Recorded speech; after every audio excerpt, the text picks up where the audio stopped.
me about Quigon then, since you have such an interesting take, and I'm pretty sure everybody's ears are wide open now. So you're on the spot.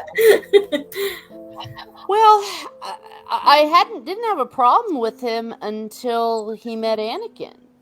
I think Mm-hmm. that revealed an aspect of his character that was arrogant. He got it into his head that Shmi, just because she said there was no father, because she was lying, she was really knocked up when she was drunk. He somehow thought that meant that he was a chosen one. That's what I always thought. That's the true story. Forget the Okay. midichlorians. Well, I mean, come on. There was no father. He goes, really? It's like, yeah, right, woman. Yeah, no father. I understand, quote unquote. There was no father, but no, I know it's canon that that's not what happened. But he got it so much into his head. He is the chosen one. It must be that the decisions that he made seemed. That's when he started to get a little bit irrational, Uh-huh. and he started to get a little bit arrogant. He was like, "I have found the chosen one. Here, Mr. Council people. Here he is. Proclaim me him, and I'm gonna train him." And meanwhile, Obi-Wan's over there going, "What? Mm-hmm. What? Well, thank you.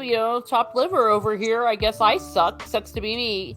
And I mean, for reals, do you see the look Right. that Obi-Wan gives? It's like, wait a second. When are you going to tell me about this? He was so Right. blinded by Anakin, Yeah. and It's like prideful, right? Like Qui-Gon seemed prideful, which is not a Jedi character.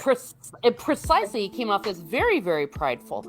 And the part of the reason why you would have something like the Jedi Council is to kind of go before people who maybe might be a little more objective, people that have different skills, different gifts, because each Jedi is different.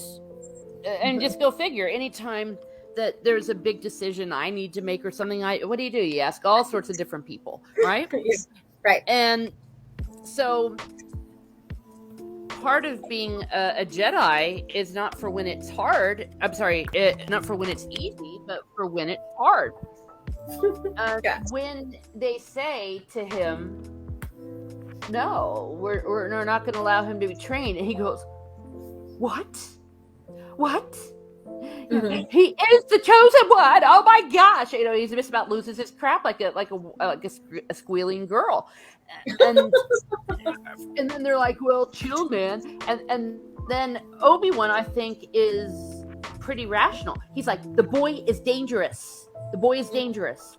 And then he goes, "Don't defy the council, not again." And Qui-Gon just goes, "I will do what I must." It's like, and that I feel like at that moment, that's when Qui-Gon was starting to be. He was actually being a little less forcey.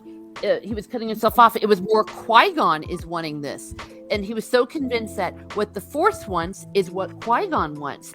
Isn't that convenient? No, it's very arrogant to think that. And of course, he gets his arse killed.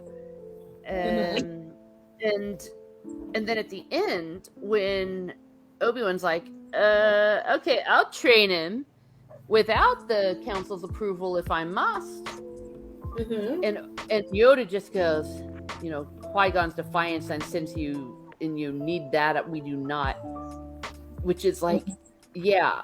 So when you are so set in your ways, when you are so stubborn, we hear that the council are set in their ways. Maybe they were set in their ways. They were insisting to train him to the point that Qui-Gon's like, "You train him." An unprepared person training the chosen one. Just right after you become a Jedi, you are going to train the chosen one, who everyone feels has darkness in them, that's all effed up because he's got mother issues and he's also too old.